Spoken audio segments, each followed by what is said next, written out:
Bienvenidos a este programa que realizamos todos los martes desde los estudios de Pulso Sur en Chetumal, capital del estado de Quintana Roo. El día de hoy, créame, no exagero si les digo que tenemos una invitada, no solo, ¿qué será? No solo una conocedora de lo que vamos a hablar, sino una personalidad reconocida en el mundo en lo que hace. Se encuentra con nosotros la maestra Hilda Pous Acosta. Maestra, muy buenas tardes, muchísimas gracias por acompañarnos en este humilde programa. Pues muchísimas gracias a usted y a este programa, y a esta linda estación de televisión, radio, de todo, porque es muy bonito el edificio y un trabajo enorme que hacen ustedes. A usted le tocó, ahora sí que usted es testigo de cómo ha ido creciendo esta empresa, porque ya habíamos hecho una entrevista cuando estábamos acá al lado, ¿no? Sí, claro, sí. Y ahorita me sorprendió el edificio maravilloso. Qué bueno que le hayamos sorprendido. Y las condiciones de manera también. grata. Sí, agradable. ¿Me permite leer algo de su extenso currículum? ¿Cómo no? Yo le pedí, créeme que soy un grosero, porque sabiendo que la maestra tiene muchísima trayectoria, le pedí que me lo sintetizara al máximo, ¿no? Voy a leer. La maestra Hilda Pous Acosta es etnomusicóloga, investigadora especializada en la Dirección General de Culturas Populares de Conaculta de 1981 al 2010. Si algo leo mal, corrígeme, por favor. Estudió en la Escuela Nacional de Música de la Universidad Nacional Autónoma de México y en el Instituto Interamericano de Etnomusicología y Folclor de la OEA en Caracas. Ha realizado trabajos de investigación en Oaxaca, Tlaxcala, Coahuila, Durango, Estado de México, Veracruz, Guanajuato, Tabasco, Venezuela y Quintana Roo. Fíjense nada más, ya quisiera yo cuando menos ser en un estado. Desarrolló uno de los primeros sistemas para la clasificación de la música mexicana in situ en archivos sonoros. Desde 1978 ha participado como ponente en congresos, mesas redondas, encuentros de etnomusicología, así como impartido conferencias magistrales a nivel nacional e internacional y seminarios de etnomusicología en el Centro Peninsular en Humanidades y Ciencias Sociales en el campus de la UNAM en Mérida, Yucatán y Universidad Cultural Maya de Quintana Roo. Ha publicado en revistas y prensa nacional sobre etnomusicología y la música mexicana. Inició su formación musical de piano a los 6 años de edad en el estado natal Veracruz y Tamaulipas.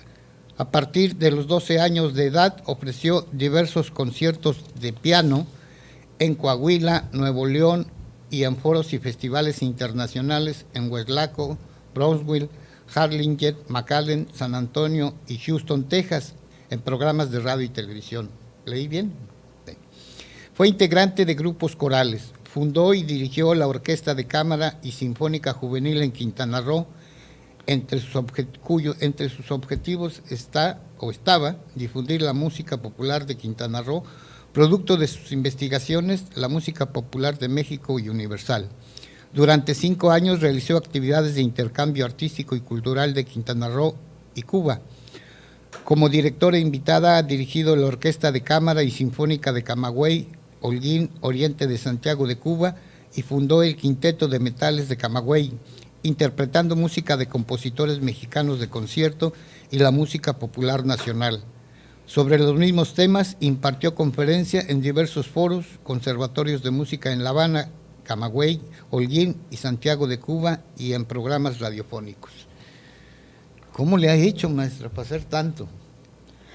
Pues primeramente hay algo que es fantástico, cuando uno ama lo que hace y cuando uno se dedica de corazón y además de que uno descubre desde la infancia cuál es la vocación, creo que es lo más maravilloso. Pueden pasar muchas cosas institucionalmente, puede uno tener apoyo, no tener apoyo, pero ganar poco o ganar mucho o ganar medianamente, pero cuando uno ama lo que hace, en primer lugar es feliz, segundo lugar, con todo el corazón hace uno las cosas y trata uno de que sea lo mejor posible, ¿no? Si usted duda, ojalá y dude,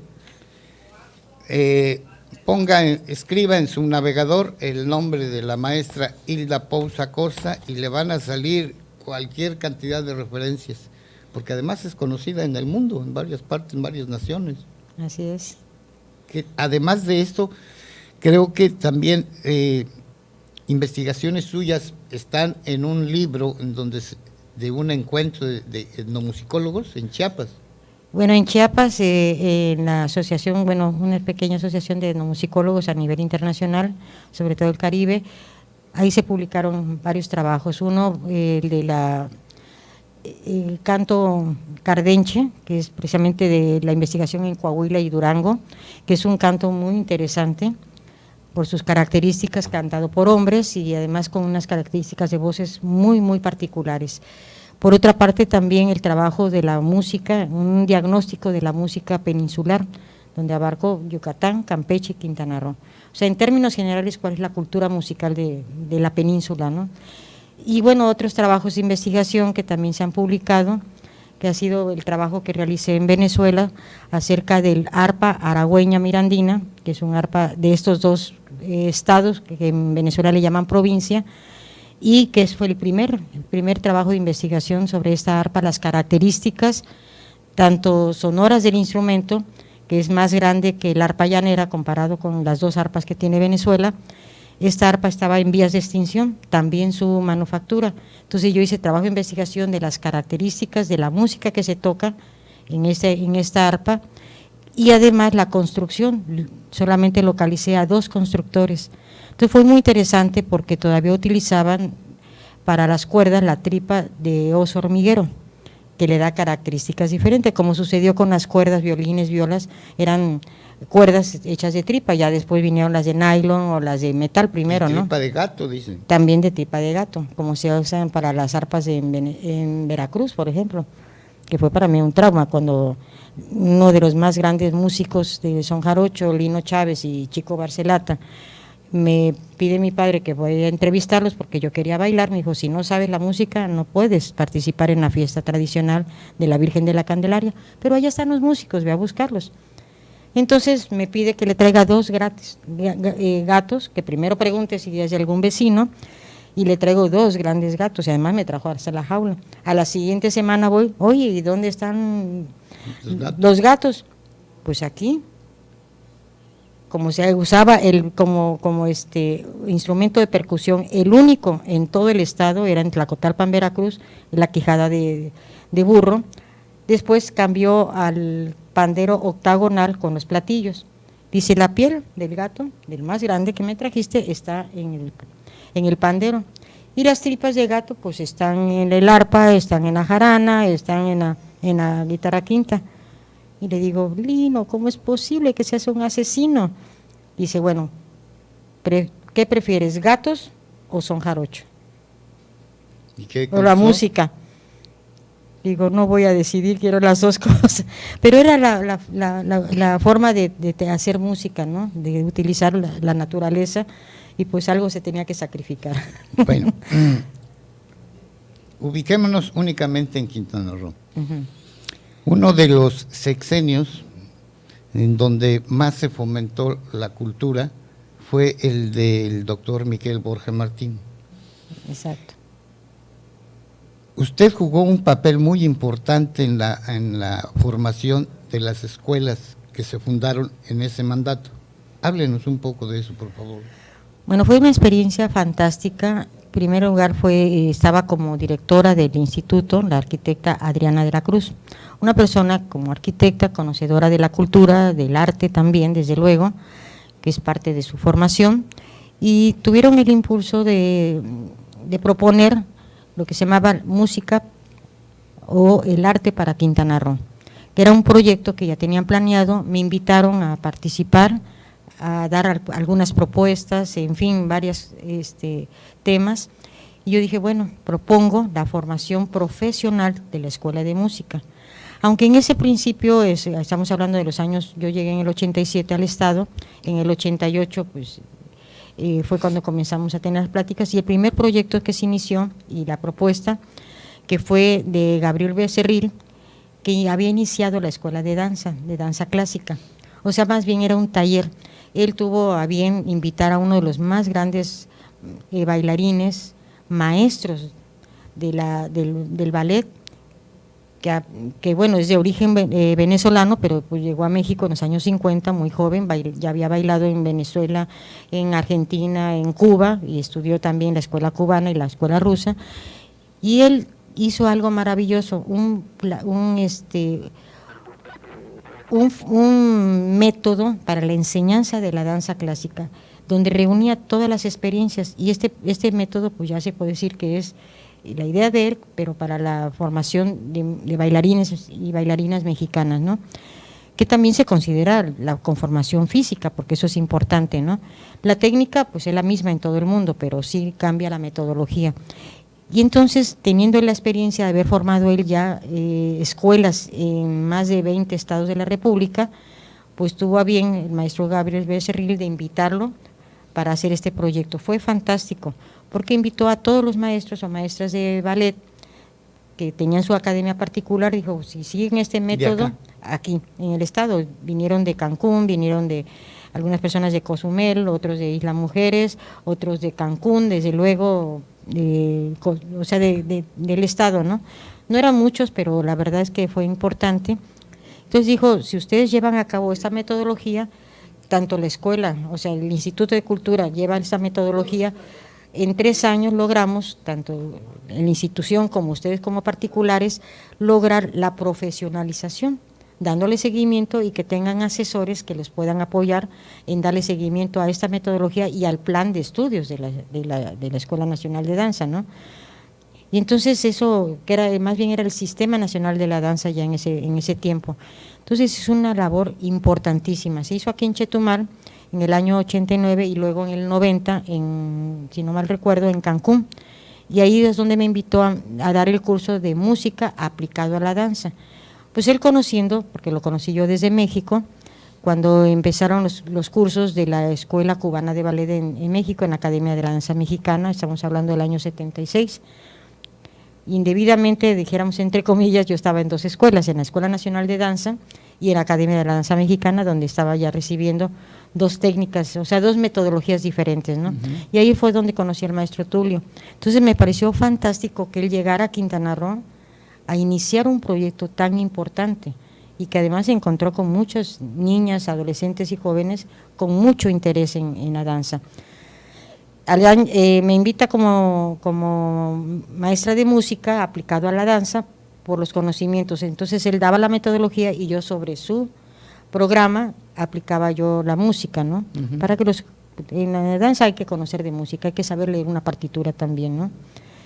Por lo menos, o sea, de manera no tan profunda como sería un director o un músico, pero sí tener conocimiento de música es fundamental, ¿no?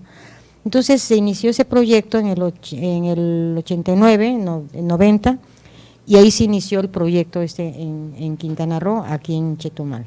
Que en este caso estamos hablando de la Escuela Estatal de Música y la Escuela Estatal de Danza. Sí, ¿sí? En el Instituto de Quintana Roo. Habría que añadirle un hecho todavía que lo hacía más distintivo, que la Escuela Estatal de Danza, la sede la pusieron en un edificio arquitectónico que presenta trabajos del colombiano Rómulo Rosso. Bueno, sí, al principio era el jardín en la calle… En el Parque de los Caimanes, exactamente, sobre la Avenida Álvaro Obregón. Exacto, se adaptó ese edificio y pues fue fantástico, no eran muchos maestros, pero ahí mi participación, me pedía al maestro que yo pues aplicara mis conocimientos como maestra de danza. No lo acepté porque yo ya tenía compromiso con la música y la investigación, o sea, yo vine a Quintana Roo por la apertura que hubo del ¿cómo se llama?, de culturas, de la Dirección General de Culturas Populares e Indígenas aquí en Quintana Roo, para abrir un pequeño departamento de trabajo interdisciplinario de varios investigadores. Esa fue la razón por la que yo llegué a Quintana Roo, y aquí inicié también clases particulares de música, piano principalmente. Entonces ya tenía yo otros compromisos, sin embargo sí acepté ser pianista acompañante para maestros de ballet. Ahora, en la Escuela Estatal de Música, ¿qué se hizo? ¿En la de música? años, sí. Bueno, en la música se inició en el 92. La propuesta con el doctor Miguel Borge y la arquitecta Adriana de la Cruz, la propuesta que hice fue profesionalizar. Pero en ese tiempo también deseaban que para darle cauce, yo di varios cursos, tanto en el instituto sin trabajar ahí de tiempo completo, ni mucho menos contratada, di cursos ahí, di cursos en el DIF, que constantemente la licenciada Janetti me pedía dar algo. Muy culta también. No, muy preparada y con ideas fantásticas igual, ¿no? Entonces, me pedía apoyarlos. Entonces yo lo que hice fue incursionar algo que no se conocía en Quintana Roo, que era una orquesta. ¿Qué instrumentos participaban en una orquesta? Nadie sabía que era una orquesta, conocían las estudiantinas, pero no conocían prácticamente ningún instrumento de una orquesta. Entonces, lo que yo hacía era un trabajo de conocimiento, por lo menos auditivo, de los alumnos. También fui pionera del Centro Cultural de Calderitas, ahí también di clases en una temporada. Cuando estaba, creo que también era una escuela, ¿no? Había sido una escuela, sí. Y también había trabajos de Rómulo Rosso, exacto, donde fueron destruidos. Bueno, eso sí no lo sé. Bueno, pero sí. No, sí, bueno, eso no lo conozco. Yo cuando fui invitada… Y aquí somos enemigos de la cultura. Adelante. Le doy la razón. Ahí fui, tanto en los otros cursos como en el de Calderitas, lo que hice fue promover a los alumnos, o sea, apoyarlos y hacerlos escuchar la música. Trabajamos, no había instrumentos aquí en el estado, entonces bueno, todo lo que encontrábamos de la naturaleza, pedazos de madera, las vainas del framboyán y lo que encontraran, conchas, en fin, con eso hacíamos lo utilizamos como percusión, pero que escucharan música de Vivaldi, música de Mozart, música de Händel. ¿Con instrumentos hechos acá? Que lo escucharan y acompañarlo rítmicamente con esos instrumentos. Okay. Esto le ayudaba a los niños, a los adolescentes, a tener un oído, abrir sus expectativas como músicos y tener un conocimiento de cómo suena una orquesta, tanto de cámara como sinfónica. Ese fue el principio. Al doctor y a la licenciada le gustó mucho el proyecto, entonces me dijeron, bueno, ¿tienes alguna propuesta? Sí, la profesionalización. ¿Qué quiere decir o qué abarca? ¿Qué hay que comprender cuando menciona usted profesionalizar la escuela? Bueno, siendo alumna de la Escuela Nacional de Música de la UNAM, desde luego que fue la primera institución en el país, 1929, que se inicia esta escuela, que era profesional. Las demás artes, lamentablemente, no tenían esas expectativas, eran excelentes maestros, se daba una formación tanto en la danza, en la música y todo, pero hablamos del Conservatorio Nacional de Música, que es mucho más antiguo que en formación, y donde se formaron grandes músicos como Carlos Chávez, Blas Galindo, en fin, grandes músicos mexicanos, pero solamente daban una constancia. La UNAM daba un título profesional, ¿no? Licenciatura. Entonces hice la propuesta para que maestros, y a través de la Escuela Nacional de Música, la UNAM tuviera la posibilidad de profesionalizar, dar un plan de estudio como lo tiene la UNAM, y con el apoyo de ellos, como se llama, son extensión universitaria, y ellos tienen la capacidad de apoyar a todos los estados o a quien se lo pida, ¿no? No importa que sea instituto, si no es universidad, no importa. Yo tuve la fortuna que en 1995, o sea, se abre la Escuela de Música en el 92, y pues solamente tallercitos, ¿no? Yo dije, eso no puede ser. Y la formación, pues muy limitada. El programa de estudios les decían que era para maestros en educación musical a 3 años, pero verdaderamente el programa no abarcaba ni siquiera un semestre, ¿no?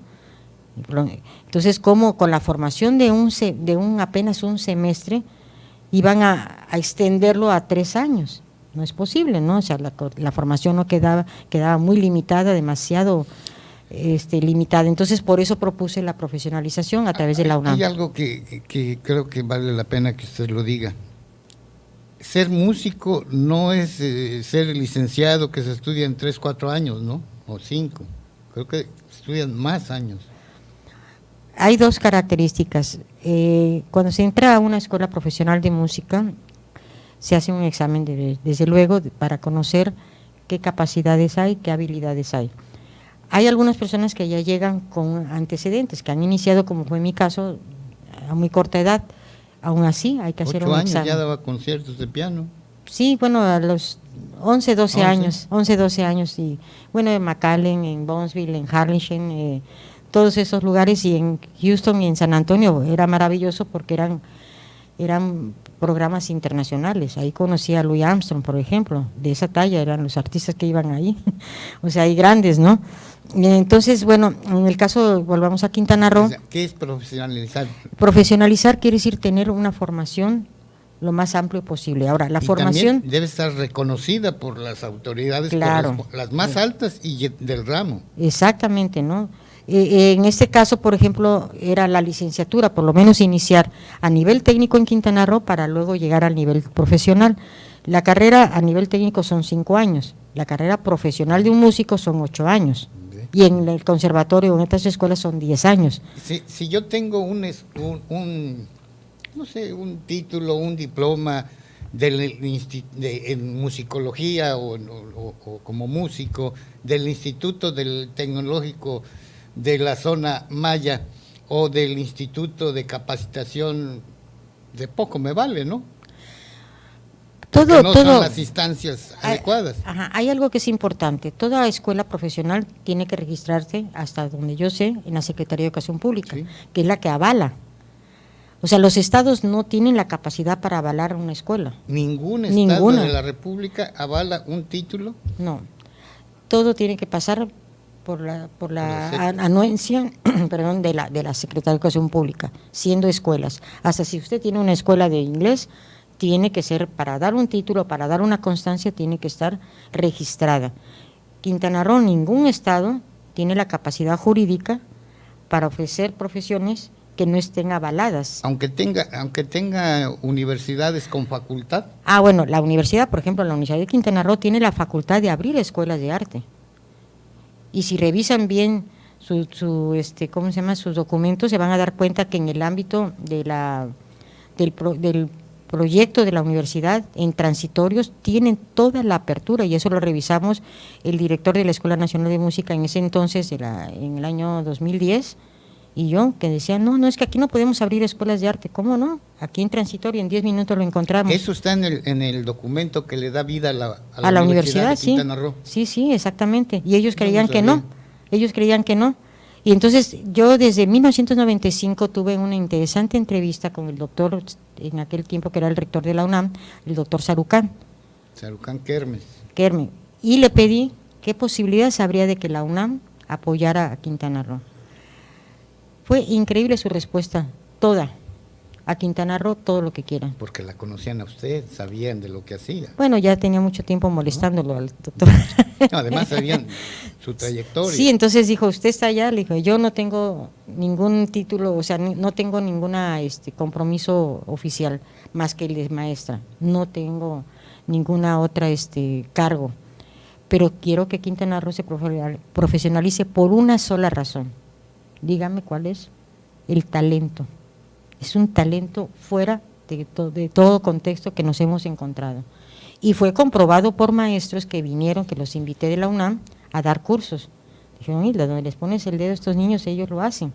Y luego fuimos a un encuentro de orquestas juveniles, infantiles y juveniles a México, a través de la UNAM, donde participamos, bueno, me llevaron, invité a los jóvenes de aquí, eran como 15, participamos con 3 orquestas, la de la UNAM, Oaxaca y Quintana Roo.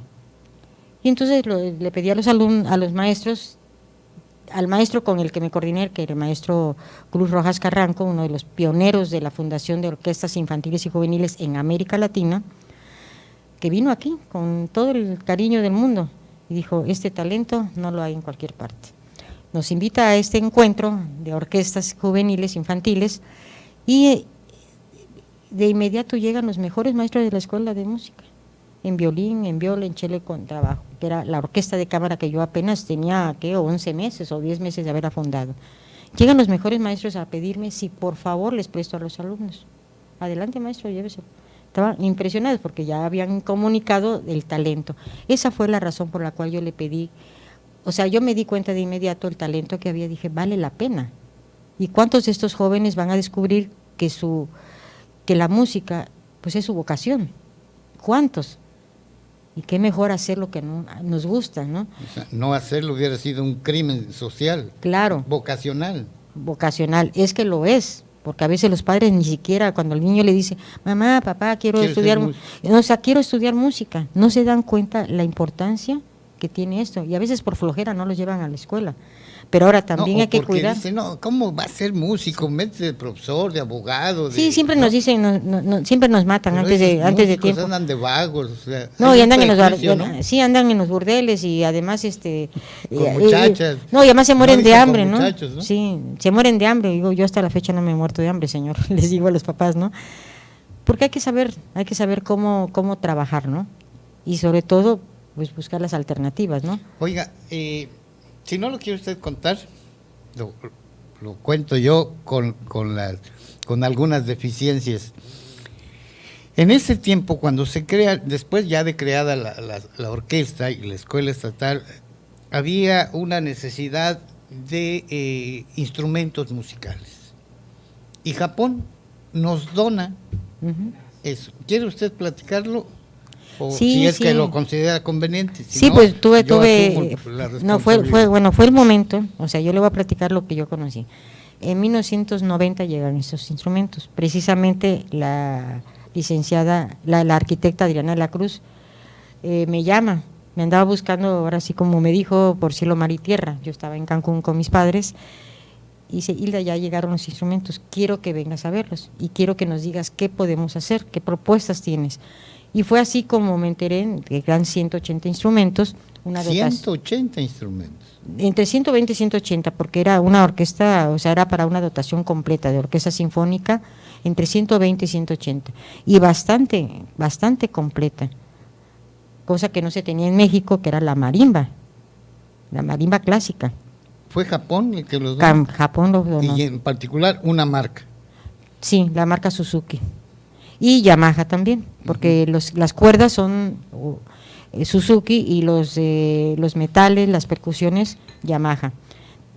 Fue una dotación importantísima, desde las campanas tubulares, todo el juego completo de 5 timbales, todo completo. Violines, chelos, sí. Tengo por ahí la lista de todo lo que llegó. Y entonces dije, bueno, ¿por qué no invitamos? Ya que había yo empezado a dar cursos con niños, adolescentes, jóvenes sobre lo que es una orquesta, la escucharon, analizamos, ellos participaron con estos instrumentos, entre comillas, de percusión que hicimos, pues ya los niños tenían interés de conocer un instrumento de veras, ¿no?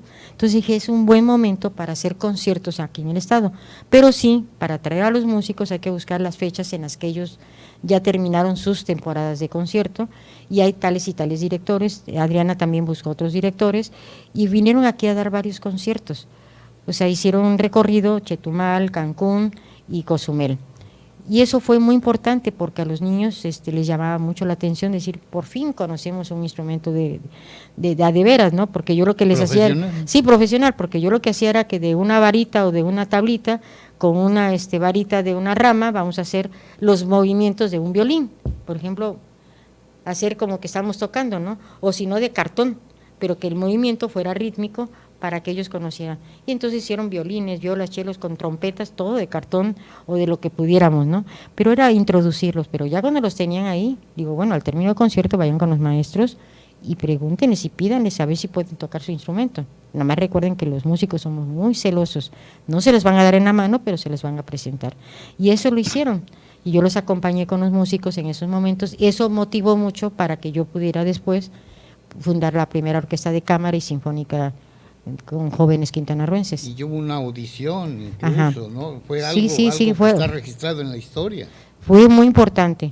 Y precisamente, volvemos a lo mismo, el apoyo de los maestros del doctor Sarucán, que vino acá para iniciar la asociación de exalumnos de la UNAM, que participó en la orquesta apenas con 4 meses. Dije, bueno, 3 o 4 pequeñas obras, pero bien tocadas. Y el doctor estaba fascinado.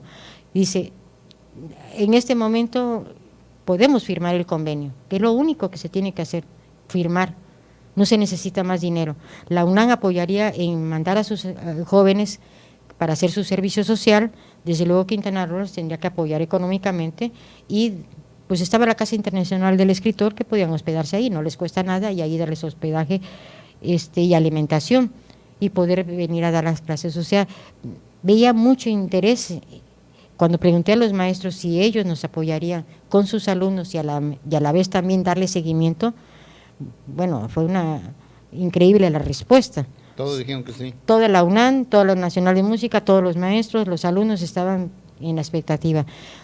Lamentablemente, mi lucha desde el 94 hasta el 2011 nunca se logró. Pero es importante, ya que mencionamos una dotación de casi 180, decía, instrumentos musicales donados por Japón, ¿en dónde terminaron esos instrumentos? Mire, porque yo no los veo y hace años sabemos dónde terminaron, pero a lo mejor, como dice el presidente de México, usted tiene otros datos. Bueno, sí, lamentablemente sí ocurrieron muchas cosas. El trabajo se hizo, se dividieron los instrumentos entre otra persona que estaba iniciando también un proyecto, pero fundamentalmente tenía yo la mayoría y se dividió también para la banda sinfónica. Vinieron de Japón en 3 ocasiones, porque Quintana Roo nunca les mandaba informe, pero yo sí. Yo mandaba a la embajada de Japón de lo que se estaba haciendo, de lo que yo hacía, ¿no? Con esa dotación. Sí, con y regalo. además, sí, y vinieron a Quintana Roo a corroborar.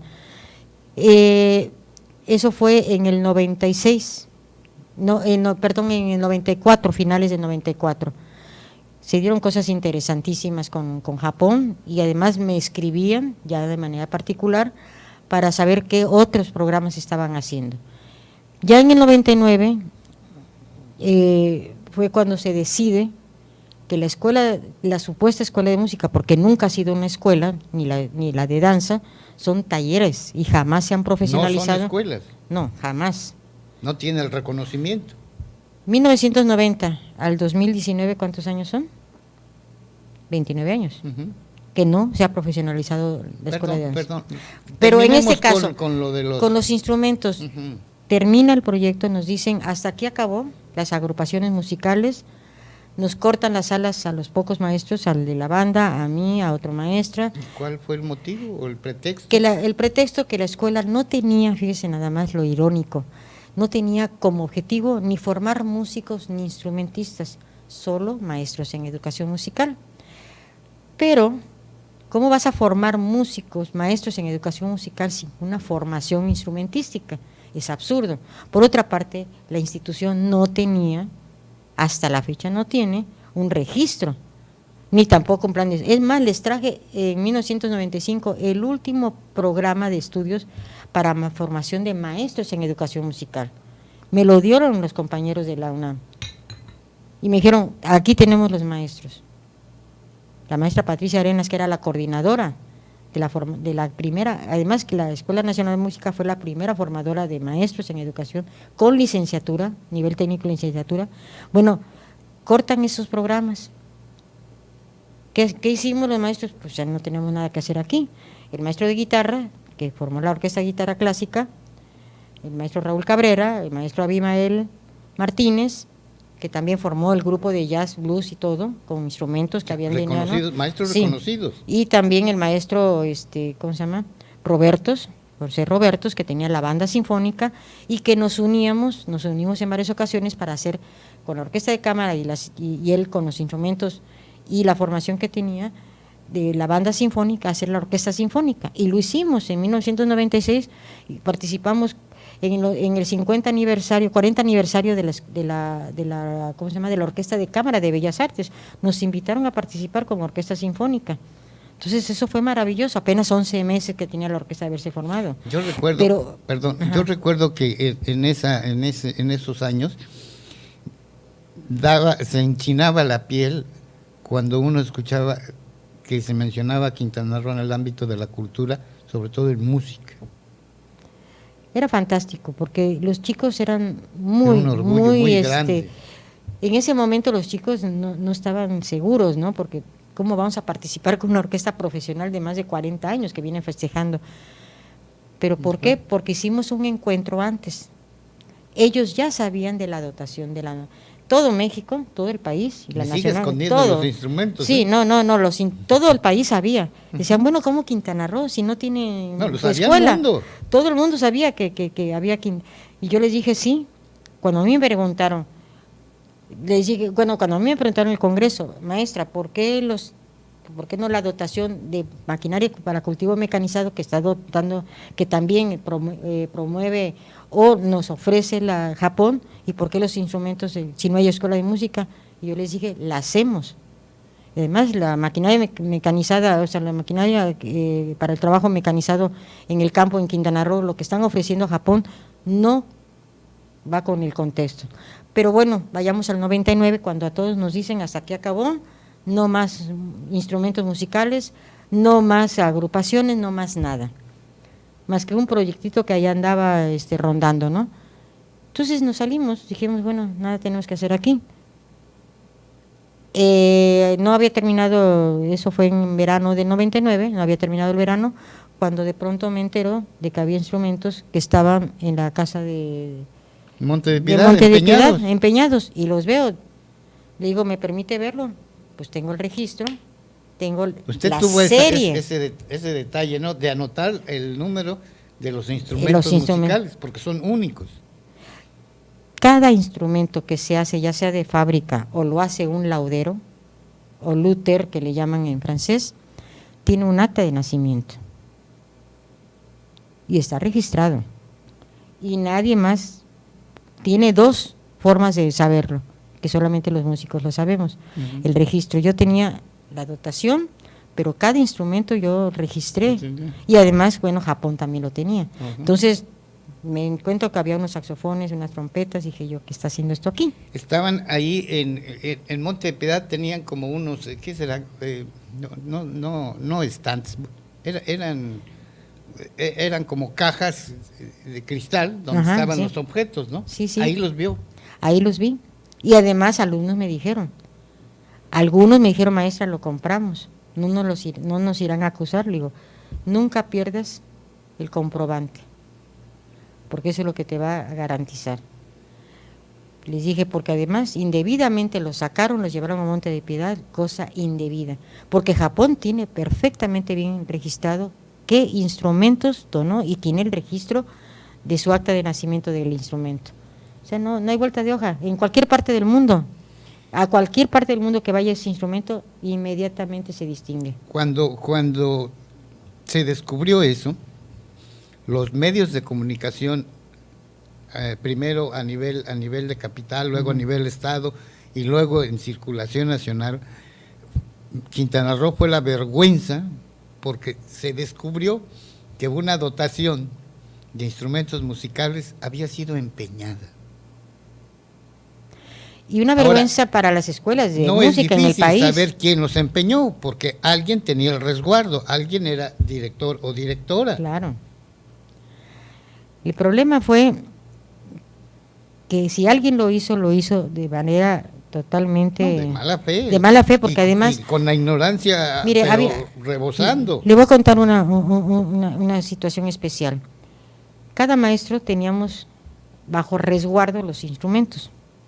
Pero llega el momento en el que traen a una persona supuestamente para que se encargue del cuidado de los instrumentos, y se puso un espacio específico, lo cual nos desagradó a todos los maestros. ¿Por qué?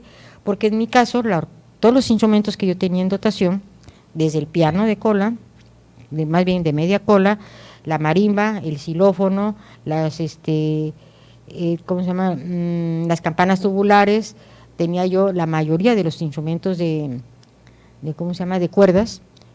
El maestro Roberto también cuidaba celosamente de sus instrumentos, él mismo los reparaba, yo también hacía reparaciones, y en muchas ocasiones, gracias a mis colegas de Cancún, me hacían reparaciones de los instrumentos sin cobrarme un solo peso.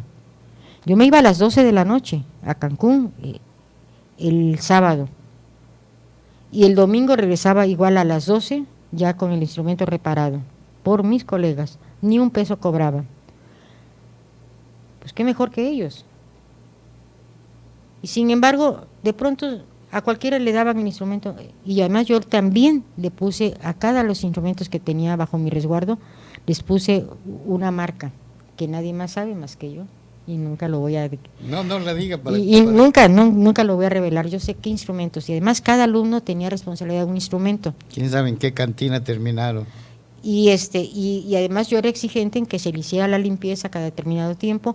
Los alumnos aprendieron a cuidarlos, y cada uno era celoso, pero a veces crecieron el número de alumnos y entonces ahora te lo tienes que compartir, y entre ellos se daban piques de que no lo limpiaste. Dije que bueno, pero ¿por qué de pronto los llevan a ese que disque resguardo? ¿Y cuál era el problema que teníamos? Llegaba yo a la escuela, llegaban los alumnos, que siempre llegaban 10 minutos antes de clase, porque hay que afinar, en sacar el instrumento, afinarlo y todo lleva tiempo, y dije, aquí la clase comienza a tales horas, 5 de la tarde, 7 de la tarde. Así que tienen que llegar aquí 10 minutos antes para que estén sentados frente al atril con el instrumento ya afinado y ya todo, y la partitura. Entonces, llegaban temprano y no les daban el instrumento que porque el señor se había ido a no sé dónde. Esas fueron las trampas que comenzaron hasta que los alumnos se fastidiaron. O sea, ya había un plan. Ya había un plan, yo creo. Además, ese hombre no era una persona, un laudero. Alguien que supiera de instrumentos. De música. No sabía nada. Entonces, ninguna persona mejor que los maestros podíamos saber en qué condiciones estábamos dando los instrumentos. Además, cada alumno era responsable del instrumento. Hubo una vez una crítica de un director de la Escuela de Música cuando dijo, oiga maestra, mi violín tal llegó, y dice, oiga maestra, dígale a los alumnos que tenga cuidado, porque los instrumentos no son de ellos. Digo, sí señor director, era el director del instituto. Mientras el alumno tenga el instrumento bajo su resguardo, es su instrumento. Secundario es que sea del instituto, es primero de él. Sí. Ese instrumento tiene su sonido, tiene todas sus características. Y todos los instrumentos son iguales. Pero si alguno se toma el violín del otro o el cello y todo, ellos se dan cuenta, nada más al sonarlo se dan cuenta que no es su sonido. Fíjese hasta dónde llega la formación de un músico, ¿no? Saber, no es mi instrumento aunque sea igualito al otro, ¿no? Pero ahí fue donde yo dije, ¿qué pasó? Nos salimos los maestros y los instrumentos comenzaron a desaparecer, ¿no? Pues eso es esa asquerosa... ese asqueroso movimiento de empeñarlos, fue la nota roja, la nota de primera plana durante un... Pues no nada más en Quintana Roo, a nivel nacional, sí, todo el mundo se enteró, sí. En ningún estado habían donado, y van y donan en el estado donde no había ni siquiera escuela, y de pronto ni músico, una orquesta ni nada, ¿no? Un músico que ame lo que hace, no se atrevería a empeñar su... No. Pero aquí hubo quienes sí lo hicieron. Y no fueron los alumnos, de eso fueron funcionarios. Yo casi podría decir que no creo que hayan sido los alumnos. Desde que les dijeron los instrumentos ahora van a estar acá, es porque ya tenían fraguado que... Ya le tenían tiempo de que estaban limitando el trabajo de los maestros que formábamos. No solamente era el ataque contra estos instrumentos musicales, sino contra el proyecto en general. El proyecto en general. Yo lo que hice fue el proyecto general, además de la formación de una escuela profesional, era la formación de la primera orquesta sinfónica con el camino a ser profesional por parte de los alumnos. Abrir, que ya teníamos el proyecto para abrir este mismo proyecto de escuela de música en Cancún y después en Carrillo Puerto. Ya teníamos convenio convenio todos los músicos, a nivel estatal, y después como apoyamos también a Cozumel en lo que era el Centro Cultural Lichel. Todo eso se vino abajo. Todo eso se vino abajo. Oye, los egresados de la escuela de danza ¿tienen reconocimiento oficial? No. ¿Y ni cómo de salen? Música ni ¿Qué dice nada? Supongo que les dan un documento. Mire, en danza, en 1997, 98, si no mal me equivoco, pidieron que vinieran maestros de la Escuela Nacional de Danza, o sea, del Sistema Nacional de la Danza, a evaluar a las alumnas. La verdad fue patético, porque luego de 8 años, les dicen, estas alumnas no tienen ni el nivel de un año. No tienen el nivel, no pueden hacer ni esto, no pueden hacer un pas de bourrée limpio, no pueden hacer un batman limpio, no pueden pararse en puntas correctamente, no pueden hacer un développé, no pueden hacer nada limpiamente. Se están cayendo de la zapatilla de ballet. Ni siquiera las sabían usar.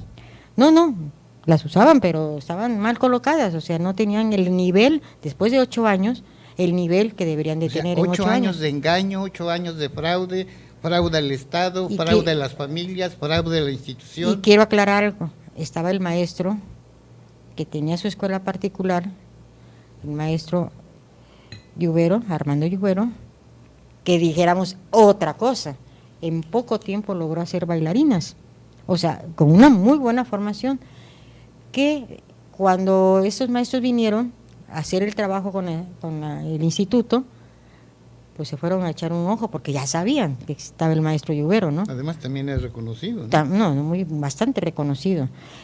Y ya lo sabían en México. No, él bailó con proyectos de ¿cómo se llama? De Alicia Alonso, de Fernando Alonso, de Alberto Alonso, coreógrafo, uno de los más reconocidos en el mundo, ¿no? O sea, él venía de esa escuela, de una escuela fuerte, y verdaderamente sus alumnas lograron en poco tiempo mucho nivel, cosa que en la estatal se vino abajo. Y a él lamentablemente no le quisieron más que, le dieron el primer año de proyecto, o sea, como maestro, y al siguiente año le dijeron adiós, ¿no? Regreso a la pregunta. Una persona que, un estudiante, hombre, digo, señorita o joven, que termina, que sale de esta escuela de música, ¿qué documento le entregan? ¿Quién lo avala?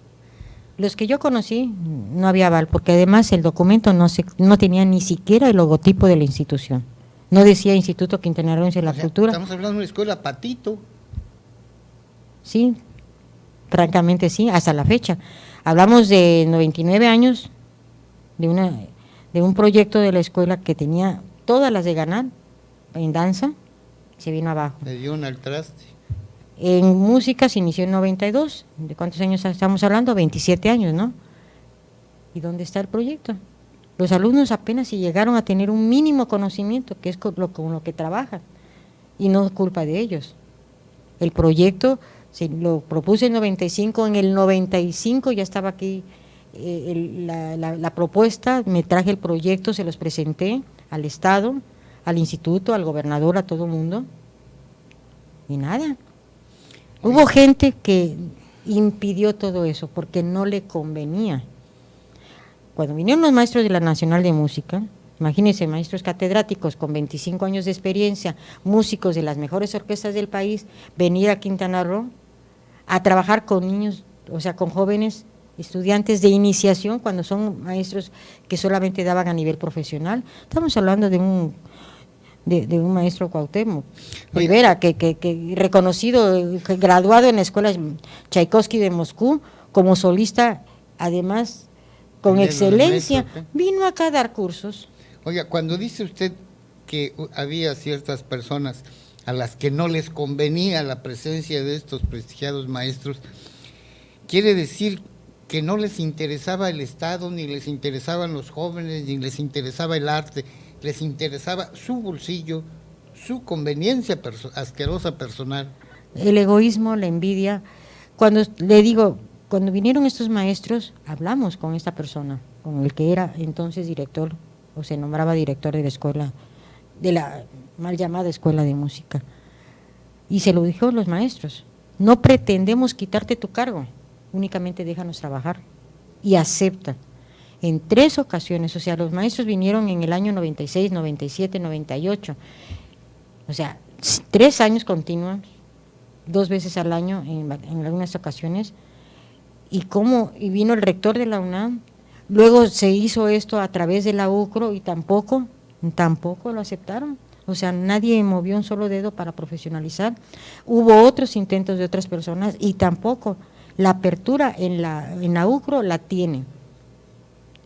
En su, ¿cómo se llama? En su documento está, que revisen ¿cómo se llama? El transitorio, porque además, hay que verlo, tienen la obligación los alumnos de tomar de hacer un semestre en música, en arte o en deporte.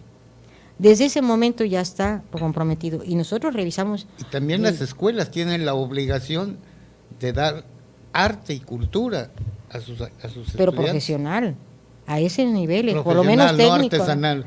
Claro, no artesanal. Ahora, no les interesa. Le digo, nada más nos dijeron, a partir de ahora, el 99, en verano, el proyecto de la supuesta Escuela Estatal de Música tiene como objetivo, no tiene como objetivo ni formar músicos ni instrumentistas, solamente maestros en educación musical. ¿Y dónde está el documento que los avala a cualquier alumno? Se van de aquí muchos, o sea, se han ido del Estado. Una persona que sale de aquí de la Escuela Estatal de Música o de Danza y que quiera entrar a Bellas Artes y entregue ese documento, ¿qué le van a decir? Pues nada. No, o sea, ese documento no tiene validez. Hace el examen y a ver si ingresas, ¿no? Como todos, aunque lleva usted se ha graduado en el conservatorio, va a la Nacional de Música y lleva los documentos, pero en el arte no se puede engañar. Eres músico, pues toca, ¿no? Oiga, maestra, me va a perdonar si es que alcanzo su perdón. Habíamos convenido en un tema. Yo le propongo que venga una próxima vez. Le voy a decir cuál era el tema del que íbamos a hablar, porque escucharle a ustedes, escuchar las cosas con minuciosidad y a profundidad, y además con honestidad. Le propongo, el tema era hablar de cuál era el perfil, cuál debe ser el perfil de alguien, hombre o mujer, joven o de la tercera edad, que dirija una institución de cultura a nivel municipal, estatal o nacional. Ese era el tema del que íbamos a hablar, pero pues todo esto era interesante. ¿Lo dejamos para otra ocasión?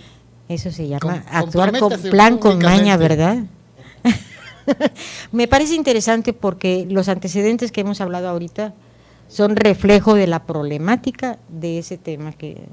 Creo que ese es el tema inicial para saber por qué no funcionan las cosas. Yo he escuchado desde hace 40 años la palabra cultura,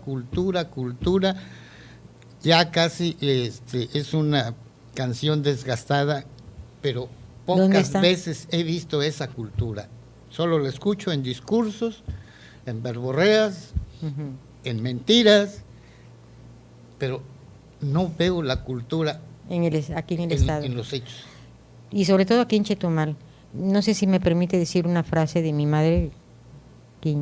Con eso terminamos, con la frase que ya falleció, precisamente en relación a esto. Decía, Chetumal es más triste en cultura y en todo, sí, pero Chetumal es la entidad más triste que un panteón. Uy. Ese era el término que utilizaba. Vamos a dejarlo ahí, maestro. Claro que sí, muchas gracias. ¿Me permite dar un anuncio? No, mire, antes de empezar este programa encontramos una cartera tirada en el camellón. Es una cartera de mujer de color rojo, la voy a mostrar, tiene incluso la marca, y dentro hay documentos pues importantes, valiosos. Voy a dar el nombre de la persona. Abrimos en presencia de otro compañero, abrimos la cartera y voy a leer el nombre de la dueña de esta cartera. Es la señora o señorita Roxana Gutiérrez Urrutia. Creo que este es un documento pues muy valioso. A mí me lo robaron y desde ese nunca he podido conseguirla. Si alguien la conoce, si nos está escuchando, pueden avisarle que ya sea que venga acá, o si no, le doy el teléfono de mi celular para que me hable, y con todo gusto está aquí su cartera. Mi celular es el 983-211-5877. Repito, es una cartera que trae documentos personales a nombre de Roxana Gutiérrez Urrutia. Maestra, algo para concluir, pero que sea cuestión de segundos, para que me odie. Bueno, en primer lugar agradecer esa propuesta, y ojalá que nuestras palabras verdaderamente lleguen a los oídos y a la preocupación de la importancia de la formación artística de los niños y los adolescentes y jóvenes. La cultura y el arte es el testimonio más importante del desarrollo humano. Muchísimas gracias, maestra. Gracias al equipo de producción, muchísimas gracias al director general de Pulso Sur, Covadonga Más Medios, Ramón Aguilar Fernández. Me despido también agradeciendo a las personas que nos regalaron lo más valioso, su tiempo y además sus opiniones. Muchas gracias, nos vemos el próximo viernes, quizá ya con el nombre que habíamos convenido que iba a ser Herramientas de la Creación. Muchísimas gracias.